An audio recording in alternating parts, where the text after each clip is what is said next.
four verts, do your wide receivers take a 3-step or just a 1-step and stop and turn? Um, You tie your four verts into your quick game also? yeah, I mean, well, middle school, pretty much treated it as quick game. Yeah, I mean, it was 1 step and the ball was gone. Even if the quarterback is throwing the vert, he was 1 step and that ball's gone. But in middle school and that kind of that grade level, that age level, um, the protection is not the best. And Right. knowing that seeing that you kind of had the same idea or same time frame as I did, really, really developing the technique. You just don't have that kind of time for, you know what I mean? And that age of, like, for example, high school, now that I'm coaching, we can dive a little bit deeper because we got spring, we got summer, and then we even got the fall to really, really fine tune it. Middle school, you don't have that luxury. So you kind of just teach everything to speed up a little bit. So basically what we do is we teach them the reads first. The reads for the receiver, understanding and recognizing leverage, and the quarterback same thing, understanding, recognizing leverage. The big thing for the quarterback is, if you're doing four verts, we want him to make the easiest throw. So Right. typically, if you're out of 2x2 set, the easiest throw is going to be one of the slots. So we're trying to hit the slots first. Okay. That the quickest throw, the ball's out of his hands the fastest. So we're trying to hit that slot first. Okay. So we're reading kind of inside out. But if you watch last year's video, it's the same ways. Quarterback's coming in line, who's open right now. So if that slot's open right now, and he knows, hey, no overhang or linebackers cover me. I got the safety up top. I mean, he's 10 yards off me. If I come off the line, I'm just going to turn and look right now. And the quarterback should see that. If the quarterback sees that, he's just going to turn and throw the ball right away. No 1-step, no 3-step with the receiver. If he sees it, he's throwing out. Outside receivers, typically they're going to take more 3, 4, 5 steps, because what you want them to do is to really, no matter what, we tell them it's a vert until it's not. So it's a vertical route until it's not. So you have, even if you're not going to run the vertical, you need to sell the vertical. So those first 3, 4 steps, you are hard, looking like you're trying to beat him downfield, and then you're coming to that abrupt stop so that we get him to get into his back pedal so that he backs up, and then that's when you come to that stop, and that's when you even gain more space and turn around for that hitch. So outside guys, it's more of a 3 to 4 or 5 step hitch, whatever you want to teach it. But those slot guys, now if they have nobody there and within 10 yards of them, we just tell them, look for the ball right away. You come off the line, just look. Don't just stand still, move forward, but look. Right. Gain some depth, but look right away. Now, obviously, you have an overhang defender. Yeah, you want to sell that vertical, you want to sell that seam route. But if there's nobody there, you just turn and look right away, because that quarterback hopefully sees it and is just not even going to get into a drop. He's just going to turn his hips and he's going to fire the ball in. Okay. So it's really the key is, especially with four verts, is just learning leverage. So it's almost, you listen to a lot of podcasts from coaches, it's almost like a choice route. If you hear about the choice route, a lot of college coaches are using it. It's basically, that's what it is. So that can almost be 70-80% of your pass game right there, because it's taking advantage of what the defense gives you. Okay. So, again, like I said, we ran four verts in middle school 70% of the time, just because we completed it so much, whether it was over the top or the hitch. And the funny thing is, we actually completed more of the deep ball than we did the hitch, actually, just because the way the defenses played us. But that year, the last year I was coaching, we had far superior talent on the outside that it was a mismatch no matter what. Right. So, but that's how I would do it. Again, it's not necessarily, again, with the blocking. You block, 1 or 2 seconds, but the key is just leverage, just having them understand leverage. So if you can find a way to mix that into your practice plans, once it gets installed, just if you were to spend 5 minutes a day on it, just okay, leverage. Even if you were to do, like, if you do routes on air, and what I try to do in routes on air, we could talk about drills late at another time, but I would try and do routes on air every day. I would try and mix in at least 2 to 3 routes. You know, if we were working on verts, maybe we're working on stick, maybe we're working on slant. You know what I mean? Whatever routes or whatever kind of concepts we were working on that day or what I wanted to focus on, that's kind of what we were running in routes on air for that day. Okay. But I always had them doing verticals, always, because that was something that we just ran a lot and we were good at it. So I wanted just to keep running it and keep so even pat and go. So we would start out the practice, we'd go settle a noose for 10 minutes or 5-10 minutes, I forget what it was, and then we'd go pat and go. And these were like a pre-practice. So they knew once that whistle blew, they would go from settle noose, another whistle, go to pat and go, and they would set it up themselves, and we'd be working verticals. So they'd be running verticals then too. So, you know, they were by the time practice started, really fully started, each receiver's probably caught, you know, between settle and noose, and because we'd have two stations going at a time, two quarterbacks throwing, they would probably be catching. They probably caught 25, 30 balls. Just in that alone. Oh, good. But if you could find a way, if you do routes on air, you know, 5 minutes of that routes on air time, even if it's like a 15-minute session, have the, you know, when you want to do work on vertical, say, okay, we're working 4 verts. So the next guy, you know, say that you have your receiver, and then your second guy or your first guy plays defense. Your second guy's a receiver. Okay. Just, hey, you show him a different leverage. You know, whether this time I want you to be soft, this time be press, and whatever you see receiver, you run the route accordingly. Okay. You know what I mean? And work and just do that like for 5 minutes a day. Okay. Squeeze it in. So against soft coverage, what do you run? Soft coverage. Well, Yeah, he's giving soft coverage. They're running a hitch. Okay. Yeah, so they're running a hitch. The 7-yard rule. The 7-yard rule. Yep. Okay. Yep. And press coverage inside leverage. Oh, well, I mean, no matter what, it's an automatic mandatory release.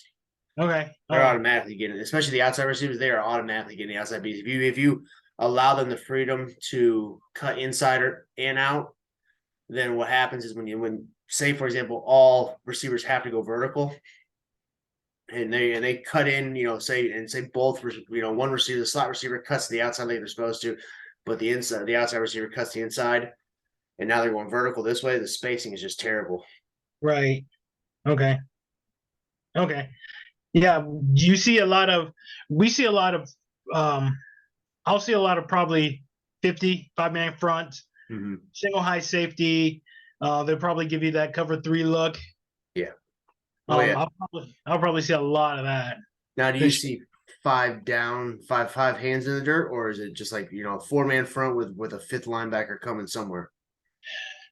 Okay, so we'll see the traditional 50, you know, 3 dirty hands and then 2 stand-up ends. Right. But then some teams will give you kind of that reduced 50 look. Yeah. Yeah. So they'll walk down that monster strong safety, and he'll just walk down and, you know, kind of play that 4th linebacker kind of look. Mm-hmm. Yeah. So we'll see a lot of that. So it's cover 3 man is what it kind of ends up being. Right, yeah. Right. And the best team out here runs a 4-4. Right. Yeah. So, but I'll see probably a ton of 5-3. It's just like, I don't know. I guess it's the Bible out here. Everybody wants to run that. Yeah. I mean, I think that's kind of almost standard for middle school. Just, you know, they want to get that 5-man rush to try and put as much pressure on the quarterback as possible. Yeah, I'm okay with that. The more you, my philosophy is the more you send at me, the more space you're leaving behind you. Very true. So I'm okay with that, you know, as long as, you know, because if they're 7-5, I'm thinking, okay, numbers are even 5-on-5. So I have confidence enough in my line to block for 1 or 2 seconds, right? Just enough for the quarterback to just get the ball off. So. Right. And we were a 4-4 stack team. Right. And I just sent everybody at you. You don't know who's coming and who's not coming. Right. But team we played, I don't know if they're air raid per se. I think more spread, Hmm. but they get you out of your 4-4 stack, and all of a sudden you lose all your blitzes, and Right. yeah, and they hurt us a lot. Good team, good Yeah. team. But If you yeah, know how to work the spread offense, I mean, it's very versatile. I mean, and you can almost mix in the concepts like the wishbone and stuff like that into it, just from a different set. It's got the same philosophies essentially. hmm, It really as air does. raid. What's that? Uh, I'm just talking about like the spread formation, not necessarily the air raid itself, but like right. the formations and stuff. You can still do like the wishbone philosophy, the run game out of that, just more of a spread type look, just to get just create more natural running lanes. I mean, when I Yeah. first started coaching, I adopted I wasn't air raid at the time. I adopted the philosophy. I'm going to spread you out to run the ball.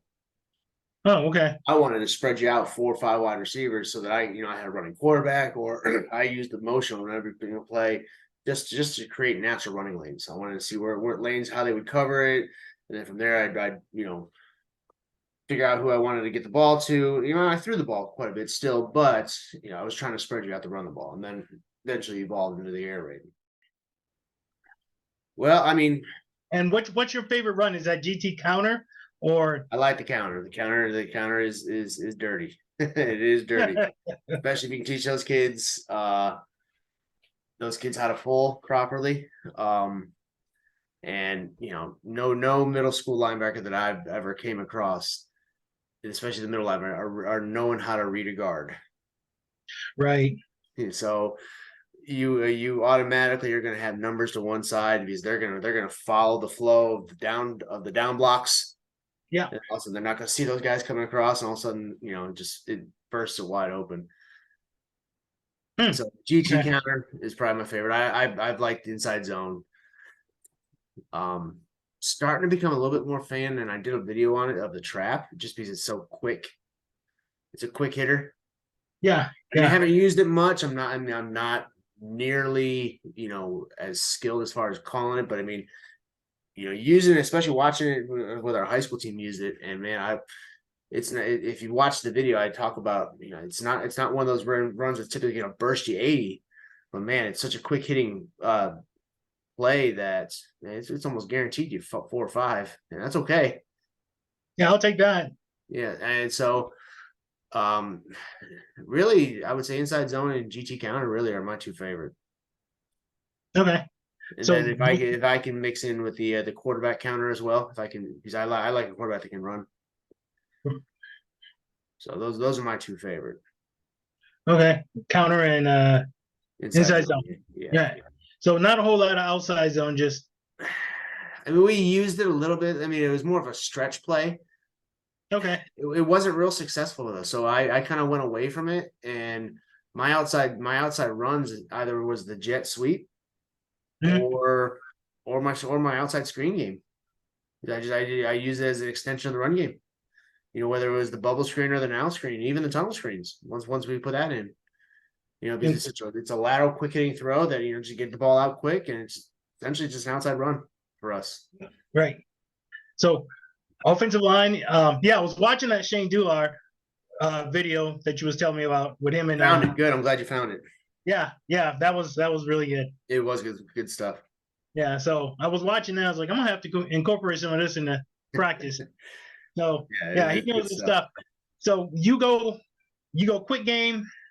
Offensive line is are they still vertical pass setting or are they just Yeah. you just tell If them we were up? passing, even in the screens, unless we're having linemen receiving, it was just simple. You're just pass setting in this. You're just vertical sets. And I didn't change up. I didn't do half slides or anything like that. It's just straight up. Again, follow your rule: inside, head up, outside. So when you get in your vertical set, make sure you check your inside first, because that is the quickest route to the quarterback. Right. So everything, because I mean, quick game and the screens, they were such fast plays that that did not put too much stress on the lineman. Right. Right. Drop back, yeah, it does a little bit. I mean, but again, middle school drop back for me at least was, and last year probably kind of would echo this. it's 20% of your passing game is, you mean you don't really need it. I mean, it's there, it's nice to have. You don't, I mean, call it every once in a while just to see how it works and you know, hit a big play here and there. But quick game and screens really all you personally, in my opinion, need. Okay. Passing game. Okay. Yeah, I was kind of thinking that. It'd be nice to, like, you know, if you had one like shallow cross or whatever one you feel comfortable teaching, just to have it, because I mean, because you don't, with a quick game. The one thing I like shallow cross or wide cross or even mesh is they develop those crossing routes, which is nice to have. Mhm. Takes a little bit longer to develop, sure, but it's nice to have. It really is. Right. And especially middle school, everybody's going to be chasing. So, Yes, yes. yeah. Or they start chasing, and then they just leave and forget about it, and then all of a sudden, once that kid pops to the other side of the formation, he's wide open. Right. Right. So, Like shallow cross, we started doing because we couldn't block it well enough. What we did is we started putting that guy that would go on the drag into a quick mhm. motion behind, and then so in other words, his shallow cross would essentially start on the other side, and he'd be wide open every single time. So we would just say, you know what, screw it, just throw it to him, put him in motion real fast, and boom, and the other guy's running the drag, and he's running the you know the excuse me the dig, and then the running backs swinging out where the motion guy came from, and we would just hit the guy on the motion on the other side. He would just pop up on the other side of the other side of formation. It was almost like a jet motion. It was almost like a jet motion, and then we just shot him out in the flats right there. And that was essentially his shallow cross. But we just put him in motion just so we didn't have to block it as long. And Okay. we popped that real quite a few times. Okay. So you guys, so what's your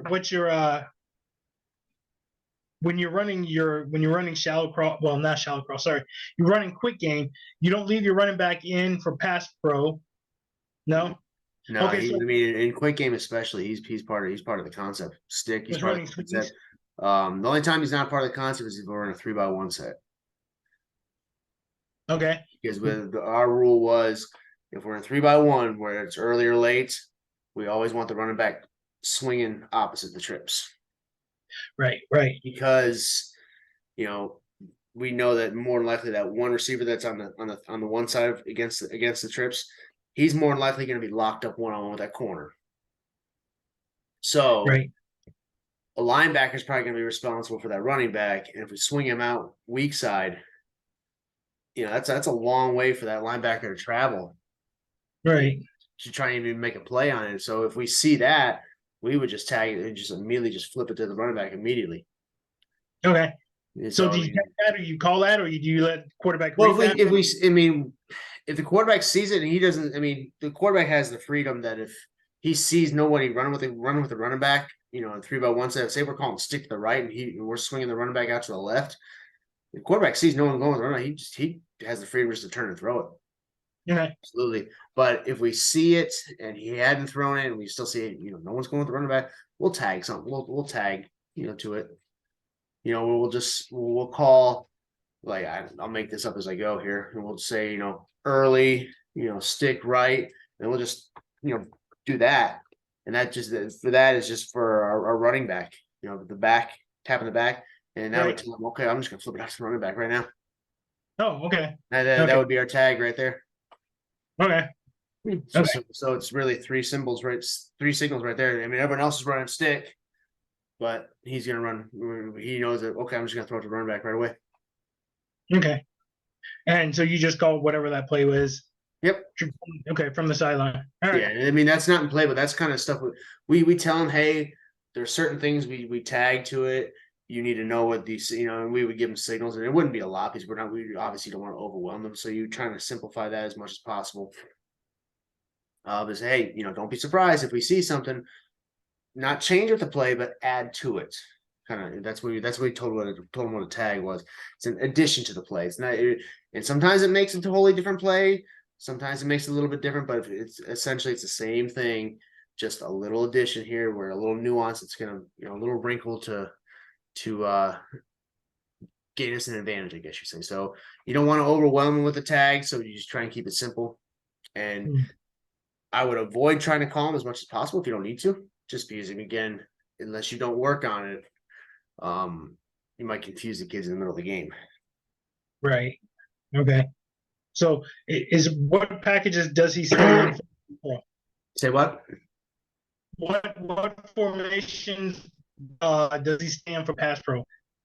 Your running back. Is there like a set Um, formation where he has? I mean, a lot of times in 2x2 sets, he's part of the he's part of the passing game. He's part of the concept, especially if it's quick game. Um, if we really see something where man, our line is just getting cooked by their D line, then what I would typically do just so I can keep him in pass pro if I needed to, I would just be running a lot of 3x1 sets so that he's not part of the concept, and then I can keep him in for the added pass protection and say, just, you know what, forget about swinging out. If I need you in there as that 6 guy to block, I can do that. And we'd make up a signal to just say back, block or something like that, whatever it might be. Yeah. Just something simple like that he knows we're talking to him. The receivers don't have to worry about that. Okay. And we still know if we need to keep him in for pass pro, we still know that we have that one-on-one receiver, one-on-one with that corner on a 3x1 set. So, and typically he'd be running a post or a slant on the backside anyways. So one-on-one, that's a good one-on-one route to have. If Yeah. the quarterback sees it, we can take advantage of it. And again, he has the freedom, even if, say, for example, running a stick or corner or whatever it might be to the right on a 3x1. If they have a weak corner on that side, we'll set up 3x1 to the opposite side just to take advantage of this kid going one-on-one. Okay. Yeah, so we're definitely, one of the things I'm trying to identify for one is how weak are your corners and which one can I pick on. All right. And I will manipulate it away so that, okay, I'm gonna put this kid in a disadvantage every single time and just pick on them until they adjust on it. So when he stays in and he stays in for pass pro, is he's inside out read, or is he? Yeah, I mean, we usually tell them just first thing through the middle, first thing through the A guy. That's what you're protecting. Okay. First guy through. Huh. That's simple. Okay. So, but you don't only run inside zone, you also run GT counter. So Mhm. what do you build? What do you kind of build around that? What your GT counter is your play, obviously, right? So Well, what I do you mean, build? I call them both about the same, really. I mean, I like them both, really. I mean, I've been liking more and more the counter now, more and more as I ran it more. Okay. Is because I started off with the inside zone, so that was kind of my baby. All And right. then I developed into the GT counter. So it's kind of now the GT is turning into my baby just because it's, but what do you mean by build off of it? What do you, Okay. So like some offenses you have a play and you kind of build your entire offense around that play. mm-hmm. Um, for let's say single wing. Ours was power, 16 power. Right. We'd run power all day at you, and then we just kind of build around power. Power looks everything looks like power. Your verse looks like power. Your sweep looks like power. Your pass looks like power. So we just kind of lull you to sleep with that power all the time. But the offense and the blocking scheme was all kind of built around power. Yeah, I mean, there my offense, at least with the air raid stuff that I used, there it was no set play that was our, hey, this is where we're gonna start off with this, and this is what our whole offense is gonna be around. For me, my whole philosophy was, and I could probably say that a few other coaches probably would say the same thing, is big thing for me was if I was in a 2x2 set, right? Mm-hmm. I don't care if you know my playbook. I don't care if you know I'm going to run four Burks, stick, corner, shallow cross, GT, whatever. I don't care that you know that. I don't care that you know how I run. It doesn't matter to me. But the thing is, though, if I line up in a 2x2 set, you have no idea what I'm running. I could be running anything. I'm able to, out of that one formation, I can do anything in my offense I want. Okay. I don't have to move anybody, to a specific spot. I can rely on anybody and see. I'm putting 5 guys out there as far as athletes that I can rely on, touching the ball. Whereas some middle schools, they force feed a kid 30, 40 times a game. Well, I want to try and find 4 or 5 guys legitimately that I can rely on, that I have no problem putting the ball in their hands 6, 7, 8 times a game. So for Right. me, it wasn't just one play. Me, it was just, can I get in the formations where I can do everything I want without having to change something, without having to give away something? Okay. You know what I mean? So Yeah. out of like our standard ace formation, I can run every single play in my offense by one set. Granted, if I had the running back sidecar to our right, telltale sign that's typically 80% of the time, if it's a run play, he's probably coming across the quarterback. Okay, so how do you counter that? You put him in pistol. Right.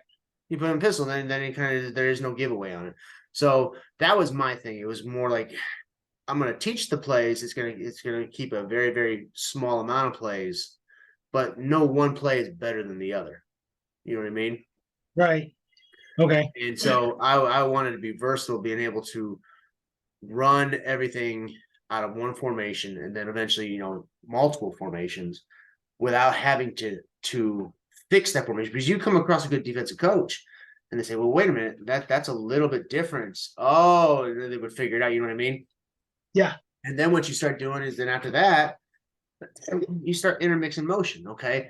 You start out in a 2x2, then you shift to a 3x1, or vice versa, or you shift to an empty, you know what I mean? And then you can still run everything you want out of those formations. That's how it was for me. So it wasn't, hey, we're gonna ram it down your throat 20 times at GT. If it was working, sure, we would be calling it. There were games where, shoot, I threw the ball 5, 6 times a game, and 5, 6 times that game, and then ran it 30 times because they couldn't Right. stop it.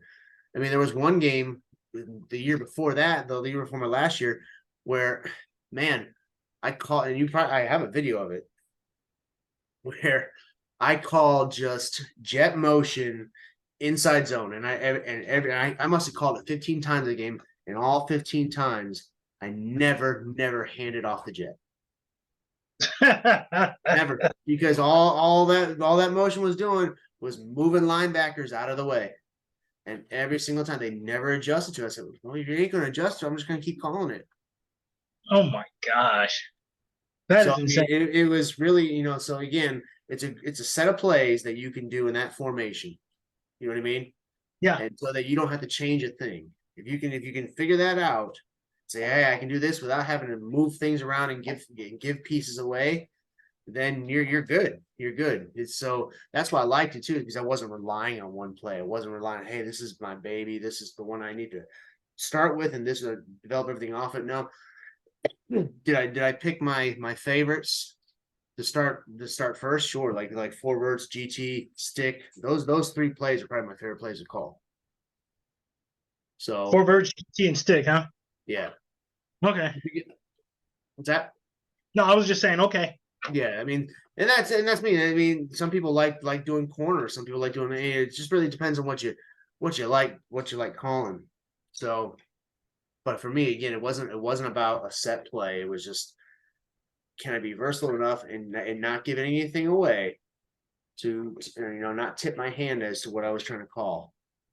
Right. That's kind of one thing I saw about it is like whenever they were in sidecar and we are going to run left, he's on the right or first. No, I was like, I didn't like you kind of, like you said, you're kind of tipping your hand, you're kind of telegraphing the play. Right. I mean, like you said, you could run GT counter, but yeah. Well, So I started developing something that I don't know if you're, and again, I draw a lot of, I don't know what the word I'm looking for is, a lot of inspiration from Urban Meyer. So I remember watching him at the Florida Gators. I mean, I'm a Bucket fan, and I watched them, when they whooped our tail in 2006. Anyways, watching the way he's running backs. He would start running back at sidecar, and then all of a sudden he'd motion to pistol, or he'd start in pistol, and then all of a sudden motion to sidecar. In the middle of the cadence, he'd be motion to sidecar left. So sure, all of a sudden he's in sidecar, but at that point, it's too late for the defense to really get a chance to adjust. right. So it's simple little nuance like that you could develop too, that you put that little motion in, and you do it right before the snap. Defense has no chance of really adjusting that. They can see it, but the question is, are they going to be able to adjust to it on the fly, or make that quick of an adjustment to, you know what I mean? Yeah. Yeah. So it's So just when you little. That's why I love motion so much. That's why, because, and especially at that age level, and man, it is a fun toy to play with. That's for sure. Yeah, I know that we ran what did we run? We ran double wing few years ago. Ran double wing and we ran a kind of a multi-front defense. It started out as a 6-2, Yeah. but I could change it just one word, 2 words here or there, and change it into anything I wanted to. But we ran double wing, and you start motioning people and you just start putting people to sleep and they start chasing that motion. Oh yeah, it's great. Oh yeah, yeah, I loved it. So when you have your running back comes in and he's pistol, do you move your quarterback up or do you Yeah, keep? we tell them if we go pistol, just go move up 2-3 steps. I mean, they kind of eyeball it. It's not rocket science. It doesn't have to be exact science. So you try and start them off in the shotgun about 5 yards, and then just Okay. bring 'em up just a little bit. So It's not rocket science. Doesn't have to be complete exact. all 1 to 2 right, steps at most. your running back out of pistol, is he just coming straight downhill?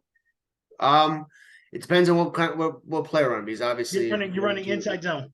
yeah, pretty much straight downhill. So quarterback just I drop mean, steps and opens. he's reading. We tell him to go up the center's butt, Right. and then read the guard, read that combo block that's typically going to happen between the play side guard and guard and center. Excuse me. Yeah. So read that block, and we give them that option to bang it, to bounce it, or to bend it back. So Do you have your quarterback boot off for that? yes, When you're in we pistol? had him show that run every single time. So his eyes are up. I mean, even though he's handing the ball off automatically, we train him to get his eyes up to read that defensive end, even though he's not reading it, because eventually he will at the next level. So we tell him, get your eyes up, don't get your eyes on the handoff.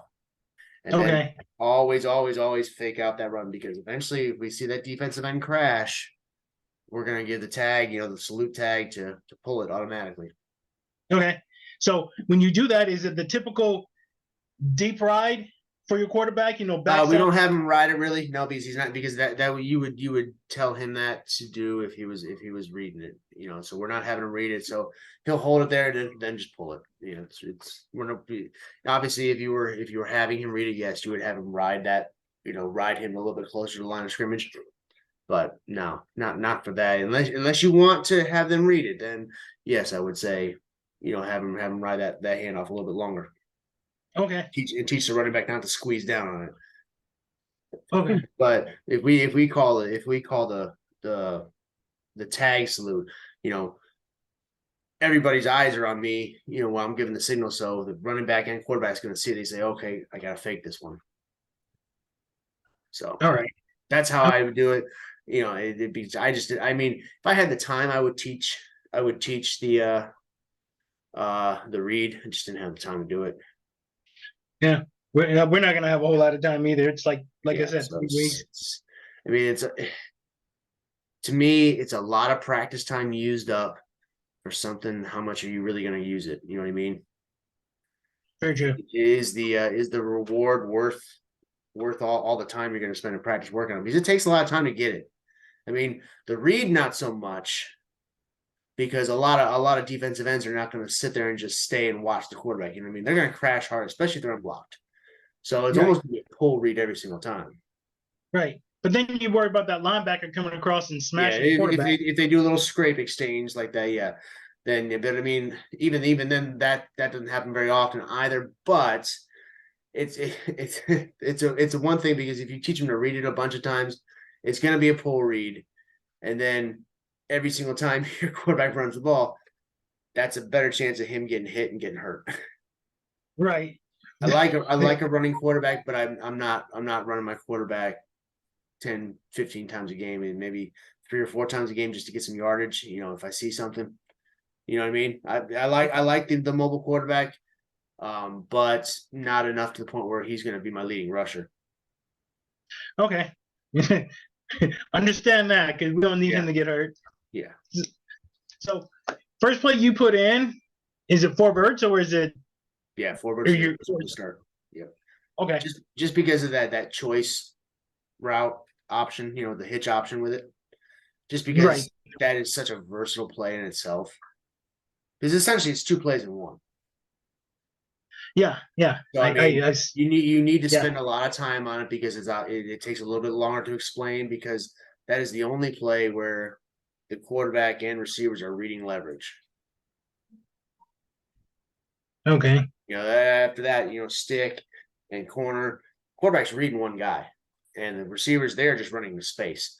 Now with four verts, receivers need to understand where's my space at. If I got soft covers, my space is in front. If I got press covers, my space is behind.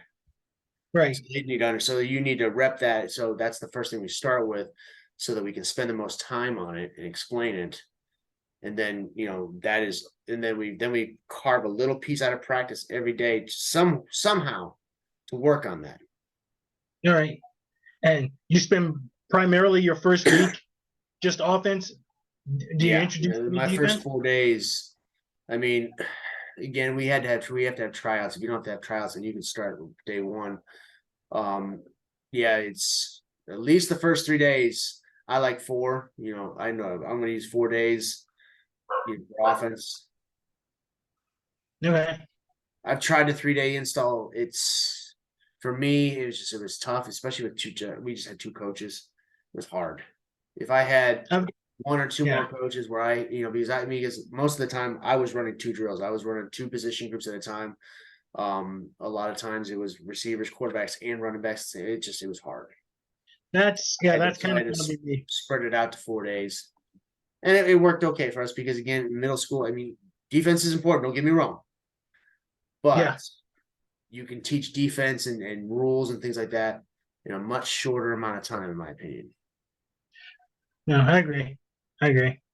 Yeah, I'm kind of in the same boat. I've got myself and two other coaches. One of my coaches is he's in a wheelchair, so can't really set up drills, can't run drills, kind of, Right. you know.